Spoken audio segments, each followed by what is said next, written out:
We'll be away till November. We're due back late November or first week in December.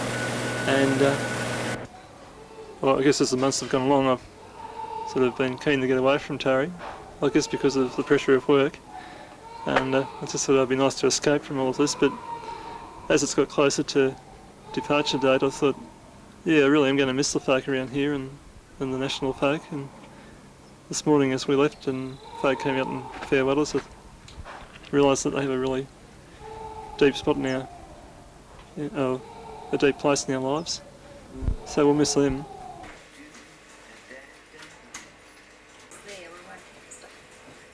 You can forget that you're a foreigner if you're not careful. And so I think that is perhaps the first thing that we would seek to impress upon people, and that involves a different lifestyle, a different culture pattern. And we have to learn and appreciate these things and try to fit in and be accommodating and try to give the impression that we seek to be a courteous guest and foreigner in this country.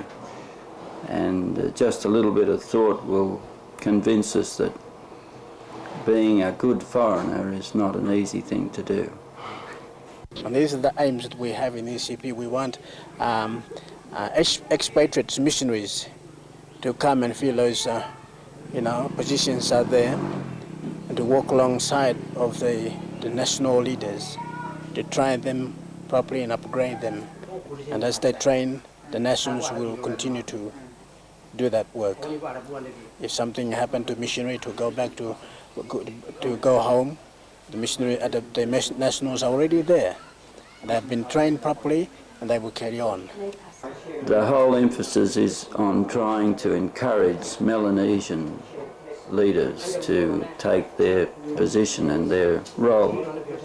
And the missionary has had to be prepared to sit and wait and allow a full Melanesian expression. And in the process, of course, we've learned many things, that the Western approach is not necessarily the best approach. But it's become a way of life for us, and that has its own effect upon our attitudes. It reminds us of the servant role, and that we're here to serve Christ and to serve the church, and certainly to work in partnership with our Christian brothers and sisters who have been called into places of leadership in this church here. How many terms have you got planned? Well, we've got one initially, the next term, and then after that finishes, then we'll have to do quite a bit of thinking then, because our oldest boy will be approaching high school age, he'd be going to high school midway through the next term, not the next one but the one after. So we'll have to do quite a bit of thinking there. I guess we'd really like to know for sure just whether the Lord wants us to send him down to Australia while we stay here, or what we should do. So that's going to be a big decision. Don't look forward to making it, actually.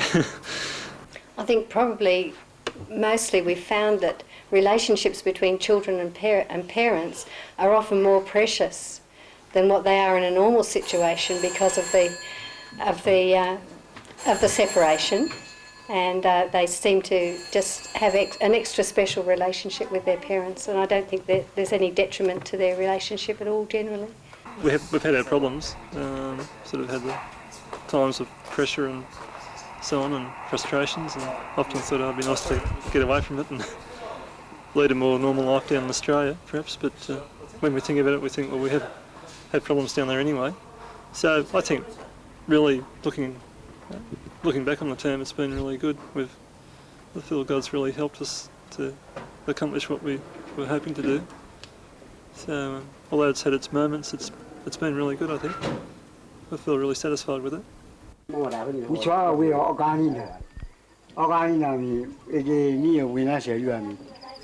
mean, if we live in our own culture all our life, well, that's fine.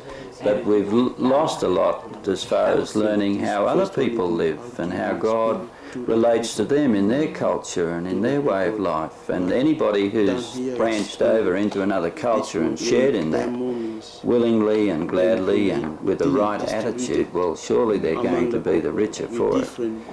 The Church of Papua New Guinea can help the Church in Australia, and the Church in Australia can help the Church in Papua New Guinea. It's a mutual two-way relationship, and it can only be enriching. It can't be damaging if we follow God's pattern and God's way.